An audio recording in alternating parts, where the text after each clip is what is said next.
আজকের গুরুত্বপূর্ণ আঞ্চলিক সংবাদে সবাইকে জানাই স্বাগতম। আজ হলো 6 জানুয়ারি মঙ্গলবার। আজকের সন্ধ্যার বরাক উপত্যকা তথা আসাম এবং দেশের গুরুত্বপূর্ণ বিশেষ বিশেষ খবর হলো: তৎপর আরএসএস, প্রার্থীর গণভিত্তি যাচাইয়ে গ্রামে গ্রামে জনসংযোগ, প্রস্তুত হচ্ছে সম্ভাব্য প্রার্থী তালিকা, জানুয়ারিতে ফের সমীক্ষা রিপোর্ট। বোড়াপানি পাঁচগ্রাম সড়কের স্বপ্ন পূরণ, প্রথম প্যাকেজের টেন্ডার, 32 কিলোমিটারের জন্য 2382 কোটির দরপত্র NHIDCL এর। দিল্লি হিংসা, খালিদ সার্জিলের জামিন খারিজ সুপ্রিম কোর্টেও। হোয়াটসঅ্যাপে বিনামূল্যে আইনি পরামর্শ, ন্যায় সেতু চ্যাটবোর্ড চালু কেন্দ্রের।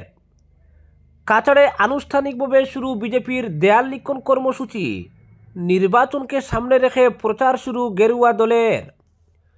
বরাকের আইটি সেক্টর উন্নয়নে স্ট্যান্ডিং কমিটির চেয়ারম্যানের দ্বারস্থ সাংসদ কোনাদপুর কায়স্থ, গুচ্ছ প্রস্তাব পেশ করলেন রাজ্যসভার সাংসদ।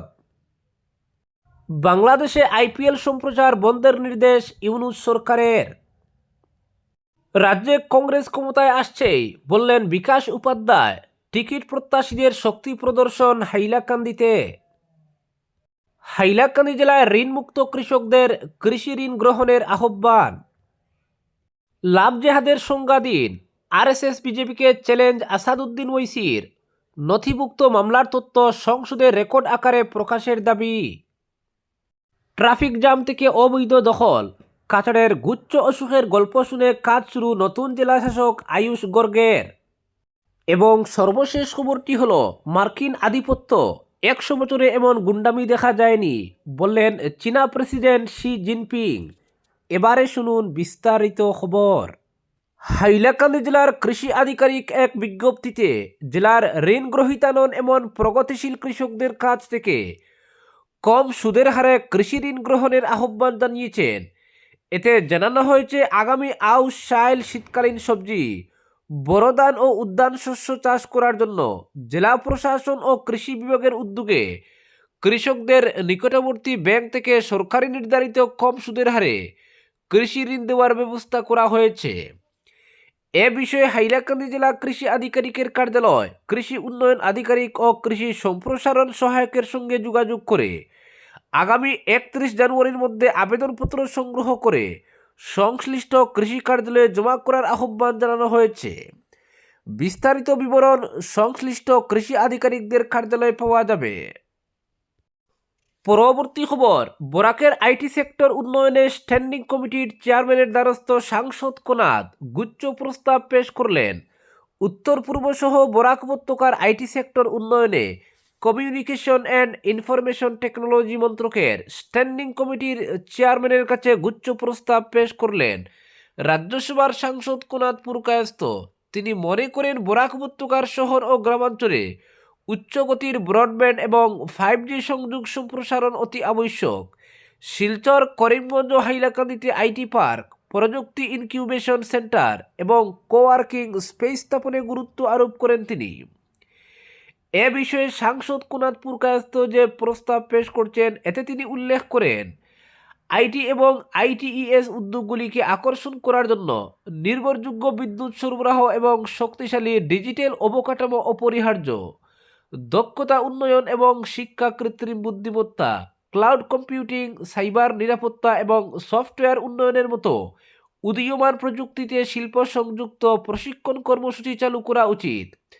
কলেজ এবং বৃত্তিমূলক প্রতিষ্ঠানগুলিতে আইটি ল্যাবরেটরি এবং উদ্ভাবনী কোষগুলিকে শক্তিশালী করার পাশাপাশি যুব ও মহিলাদের জন্য লক্ষ্যবস্তু, ডিজিটাল সাক্ষরতা এবং সার্টিফিকেশন প্রোগ্রামগুলি কর্মসংস্থান এবং অন্তর্ভুক্তি নিশ্চিত করবে। স্টার্ট আপ ইকোসিস্টেম এবং হ্যান্ড হোল্ডিং সহায়তার অ্যাক্সেস সহ স্টার্ট আপ ইনকিউবেটর ও অ্যাক্সিলেটারগুলির প্রচার অত্যন্ত গুরুত্বপূর্ণ। আর্থিক অনুদান এবং সরলীকৃত সম্মতি ব্যবস্থা আইটি স্টার্ট আপগুলিতে সম্প্রসারিত করা যেতে পারে বলে মনে করেন রাজ্যসভার এই সাংসদ। পরবর্তী খবর, নতুন বছরের শুরুতেই নাগরিকদের জন্য বড় ঘোষণা করল কেন্দ্রীয় আইন ও বিচার মন্ত্রক। 1 জানুয়ারি 2026 থেকে চালু হয়েছে অভিনব আইনি পরিষেবা ন্যায় সেতু, একটি AI চালিত হোয়াটসঅ্যাপ চ্যাটবট যা সম্পূর্ণ বিনামূল্যে নাগরিকদের প্রাথমিক আইনি পরামর্শ দেবে। আইন ও বিচার মন্ত্রক এক্সে জানিয়েছে, আইনি সহায়তা এখন মাত্র একটি মেসেজ দূরে। হোয়াটসঅ্যাপে ন্যায় সেতু নিয়ে আসছে এই বিশেষ সুবিধা। মোবাইল নম্বর যাচাই করলেই ব্যবহারকারীরা এই প্ল্যাটফর্মে প্রশ্ন করতে পারবেন এবং সহজ ভাষায় আইনি তথ্য পাবেন। কেন্দ্রের তরফে জানানো হয়েছে, হোয়াটসঅ্যাপে 7217711814 নম্বরে মেসেজ করতে হবে। মোবাইল নম্বর যাচাইয়ের পরই প্রশ্ন করা যাবে। এআই প্রযুক্তি ব্যবহার করে চ্যাটবট সহজ ভাষায় আইনি তথ্য ও প্রাথমিক পরামর্শ দেবে। আইনজীবী প্রিয়া দনকর জানিয়েছেন, এই পরিষেবা 24 ঘন্টা সক্রিয় এবং দেশের যে কোনো প্রান্ত থেকে ব্যবহার করা যায়। অফিসে গিয়ে আইনজীবীর সঙ্গে দেখা না করেও প্রাথমিক আইনি ধারণা পাওয়া সম্ভব। পরবর্তী খবর, বড়াপানি পাটগ্রাম সড়কের স্বপ্ন পূরণ, প্রথম প্যাকেজের টেন্ডার। গুয়াহাটি থেকে মাত্র 6 ঘন্টায় বরাকে পৌঁছানোর স্বপ্ন পূরণের প্রথম ধাপ শুরু হলো। মেঘালয়ের বড়াপানি অর্থাৎ মাউলিংকুং থেকে Patgram greenfield high speed corridor নির্মাণের জন্য প্রথম প্যাকেজের টেন্ডার ডাকা হয়েছে। মোট 32.95 কিলোমিটার দীর্ঘ 2 নম্বর প্যাকেজ নির্মাণের জন্য ধার্য করা হয়েছে 2382.89 কোটি টাকা। টেন্ডার প্রক্রিয়ার মাধ্যমে কাজের বরাত দেওয়ার পর থেকে 48 মাসের মধ্যে কাজ সম্পূর্ণ হওয়ার লক্ষ্য নেওয়া হয়েছে। মেঘালয়ের বড়াপানি থেকে পাটগ্রাম অবধি 163.80 কিলোমিটার হাই স্পিড করিডোরকে 4টি প্যাকেজে ভাগ করা হয়েছে। সড়ক নির্মাণের দায়িত্বে রয়েছে কেন্দ্রের অধীন সংস্থা NHIDCL। নির্মাণ সংস্থার সূত্রে খবর, মোট 4টি প্যাকেজের মধ্যে 2 নম্বর প্যাকেজের জন্য টেন্ডার ডাকা হয়েছে। বাকি 3টি প্যাকেজের জন্য শীঘ্রই টেন্ডার ডাকা হবে। উল্লেখ্য, মোট 22,864 কোটি টাকা ব্যয়ে নির্মাণ করা হবে ওই গ্রিনফিল্ড হাই স্পিড করিডোর। আর্থিক বিষয় সংক্রান্ত কেন্দ্রীয় ক্যাবিনেট কমিটি ইতিমধ্যেই তাতে সবুজ সংকেত দিয়েছে। ইতিমধ্যেই ডিপিআর প্রস্তুত করে 4 লেনের ওই সড়ক নির্মাণের প্রক্রিয়া এগিয়েছে টেন্ডার অবধি। মোট 166.80 কিলোমিটার দূরত্বের মধ্যে মেঘালয়ে শুয়ে যাবে 144.80 কিলোমিটার। বাকি 22 কিলোমিটার থাকবে কাছাড় জেলায়। সড়ক নির্মাণের জন্য কাছাড় জেলায় ইতিমধ্যে জমি অধিগ্রহণের কাজও শুরু হয়েছে বলে জানানো হয়েছে সরকারি সূত্রে। গুয়াহাটি থেকে বড়াপানি অবধি রয়েছে 4 লেনের সড়ক, তাই মাউলিংখুং থেকে পাটগ্রাম অবধি নির্মাণ করা হবে 4 লেনের সড়ক। তাছাড়া পাটগ্রাম থেকে শিলচর অবধি 22 কিলোমিটার 2 লেনের সড়কও 4 লেনের সড়কে রূপান্তর করা হবে। ঘন্টায় 80 থেকে 100 কিলোমিটার গতিতে গাড়ি ছুটাই শুধু নয়, দৈনিক 19-20 হাজার যাত্রীবাহী যান চলাচল করতে পারবে প্রস্তাবিত হাই স্পিড করিডোর ধরে। গুয়াহাটি থেকে শিলচরের মধ্যে দূরত্ব হ্রাস পাবে 25%। যাতায়াতের সময় 9 ঘন্টা থেকে কমে হবে 6 ঘন্টা। পরবর্তী খবর, 26-এর বিধানসভা ভোটকে সামনে রেখে গোটা রাজ্যে সক্রিয় হয়েছে RSS। গ্রামে গ্রামে পৌঁছে জনসংযোগ করছেন সংঘের কর্মকর্তারা। বিজেপির বর্তমান বিধায়ক সম্ভাব্য প্রার্থীদের সম্পর্কে জনগণের কাছ থেকে খোঁজ নিচ্ছেন। প্রার্থীদের গ্রহণযোগ্যতা নিয়ে জনমত যাচাই করা হচ্ছে। এর ভিত্তিতে সম্ভাব্য প্রার্থীদের এক তালিকা প্রস্তুত করে সংঘের কেন্দ্রীয় নেতৃত্বের কাছে জমা দেওয়া হবে। নভেম্বরে সংঘের প্রথম দফার সমীক্ষার রিপোর্টও দাখিল করার খবর পাওয়া গেছে। আসামে বিজেপি যাতে ক্ষমতা থেকে ছিটকে না যায় সেজন্য তৎপরতা শুরু করেছে RSS। সরসংঘচালক মোহন ভাগবতের রাজ্য সফরের পর থেকে অধিক সক্রিয় হয়েছেন সংঘের কর্মকর্তারা। বিভিন্ন রাজ্য থেকেও একাংশ কর্মকর্তা এসে ময়দানে নামার খবর পাওয়া গেছে। জনগোষ্ঠী ও বিভিন্ন ইস্যুতে উজান আসামে বিজেপির ফলাফল এবার আশানুরূপ নাও হতে পারে। সেই আশঙ্কাকে সামনে রেখে উজানের গ্রামে গ্রামে যাচ্ছেন সংঘের কর্তারা। প্রত্যন্ত থেকে প্রত্যন্তর এলাকায়ও যাচ্ছেন তারা। RSS সূত্রে খবর, রাজ্যের বিভিন্ন জেলায় মূলত জনসংযোগ কর্মসূচি চালানো হচ্ছে। উজান অসম, উত্তর অসম, নিম্ন অসম এবং বরাকের হিন্দু এলাকায় কাজ চলছে। এর উদ্দেশ্য হলো বিধানসভা ভোটের আগে জনমত যাচাই করা। বিজেপির বর্তমান বিধায়কদের উপর জনগণ সন্তুষ্ট কিনা সেটা যাচাই করা হচ্ছে। তাছাড়া বিকল্প হিসেবে কাকে টিকিট দেওয়া যায় সেটাও খতিয়ে দেখা হচ্ছে সমীক্ষায়। এমনকি বিরোধী দলের প্রার্থী কতটা শক্তিশালী তাও যাচাই করছেন সংঘের লোকেরা। বিভিন্ন স্তরের জনগণের সঙ্গে কথা বলে সম্ভাব্য প্রার্থী সম্পর্কে মতামত নেওয়া হচ্ছে। তার ভিত্তিতে রিপোর্ট তৈরি করা হবে। বিজেপির প্রার্থী বাছাইয়ে বরাবরই গুরুত্ব থাকে আরএসএসের মতামতের। তৃণমূল স্তরের গ্রহণযোগ্যতার ভিত্তিতে সম্ভাব্য প্রার্থীদের এক তালিকা প্রস্তুত করেও দেওয়া হয় সংঘের পক্ষ থেকে। বিজেপির প্রার্থী বাছাইয়ে শীর্ষ স্তরে সেই তালিকা যথেষ্ট গুরুত্ব পায়। গেরুয়া শিবিরের অভ্যন্তরীণ সমীক্ষা রিপোর্টের সঙ্গে সংসদীয় বোর্ডের বৈঠকে মিলিয়ে দেখা হয় সংঘের প্রার্থী তালিকাকেও। এবারও সেই একই পদ্ধতিতে নিজেদের সমীক্ষার ভিত্তিতে আরএসএসের পক্ষ থেকে জমা দেওয়া হবে গ্রহণযোগ্য প্রার্থীদের তালিকা। অত্যন্ত গোপনে সেই কাজ করছেন সংঘের কর্মকর্তারা। পরবর্তী খবর, বিধানসভা নির্বাচনকে সামনে রেখে সরকারের উন্নয়নমূলক কাজ, সামাজিক সুরক্ষা, নারীর আর্থিক ক্ষমতায়ন, রাজ্যের সার্বিক নিরাপত্তা, স্বচ্ছ প্রশাসন, সভ্যতা সংস্কৃতি, ভূমি ও অধিকারের সুরক্ষা সহ আত্মনির্ভর ও সংগঠনের অঙ্গীকারের বিষয়টি জনগণের সামনে তুলে ধরতে গোটা রাজ্যের সঙ্গে শিলচরে শুরু হলো বিজেপির দেয়াল লিখন অভিযান। সোমবার মুখ্যমন্ত্রী হিমন্ত বিশ্ব শর্মা ও প্রদেশ বিজেপি সভাপতি দিলীপ শইকিয়া গুয়াহাটিতে আনুষ্ঠানিকভাবে দেয়াল লিখন অভিযানের সূচনার পরে কাছাড় জেলায় দেয়াল লিখন কর্মসূচির সূচনা হয়। এদিন সকালে ইটখোলার জেলা বিজেপি কার্যালয়ের সামনে রং তুলি দিয়ে দেয়ালে অঙ্কন করে এই কর্মসূচির সূচনা করেন সভাপতি রূপম সাহা। ওই সংক্ষিপ্ত কর্মসূচিতে রূপম সাহা ছাড়াও উপস্থিত ছিলেন ওবিসি মোর্চার প্রদেশ সভানেত্রী মুন স্বর্ণকার সহ দলের নেতাকর্মীরা।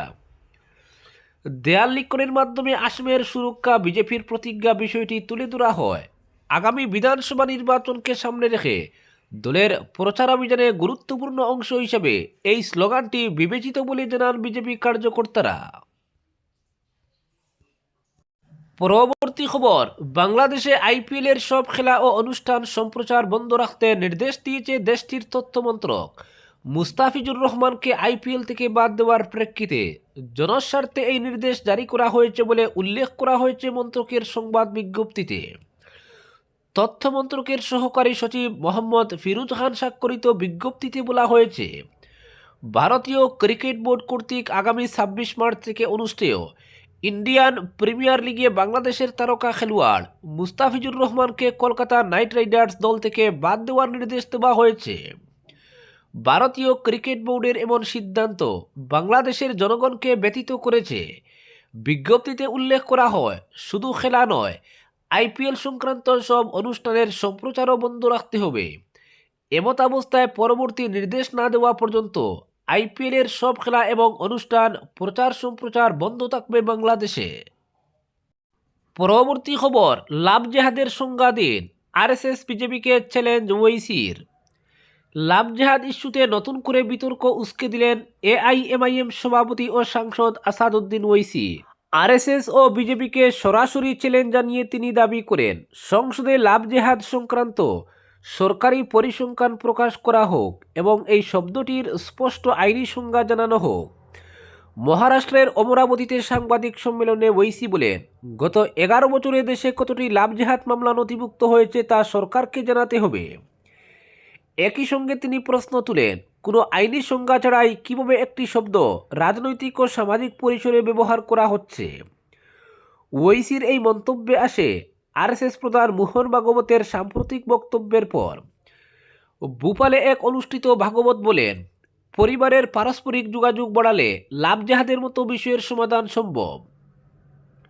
তিনি পরিবারগুলিকে সন্তানদের সঙ্গে ধর্ম, সংস্কৃতি ও ঐতিহ্য নিয়ে আলোচনা করার পরামর্শ দেন এবং মহিলাদের সতর্ক থাকার কথাও বলেন। তার বক্তব্য ঘিরে শুরু হয় বিতর্ক। এই প্রসঙ্গে প্রতিক্রিয়া জানিয়ে ওয়াইসি বলেন, প্রাপ্তবয়স্ক নাগরিকদের ব্যক্তিগত সিদ্ধান্ত নেওয়ার সাংবিধানিক ও আইনি অধিকার রয়েছে।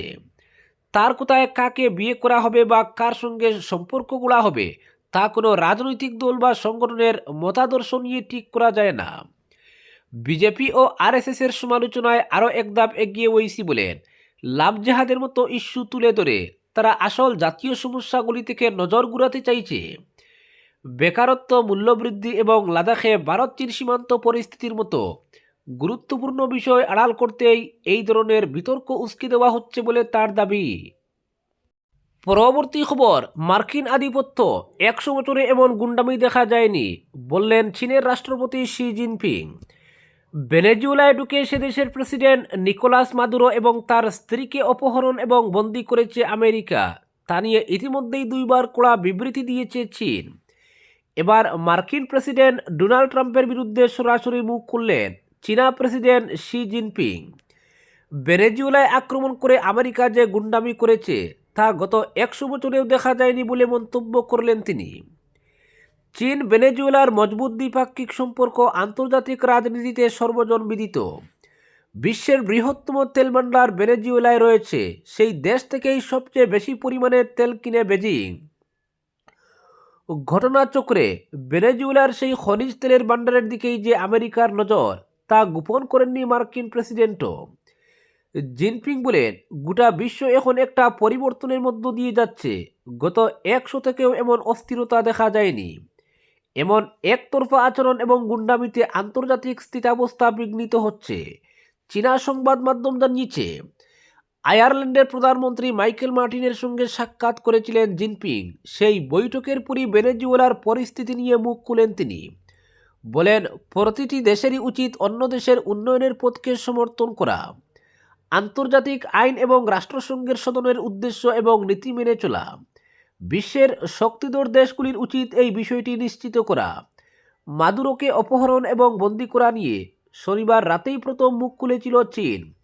চীনের বিদেশ মন্ত্রকের মুখপাত্র বলেছিলেন, আমেরিকার এমন আধিপত্যবাদ, আন্তর্জাতিক আইন, ভেনেজুয়েলার সার্বভৌমত্ব এবং লাতিন আমেরিকা ও ক্যারিবিয়ান প্রদেশের নিরাপত্তা লঙ্ঘনকারী। চীন কঠোরভাবে এর বিরোধিতা করছে।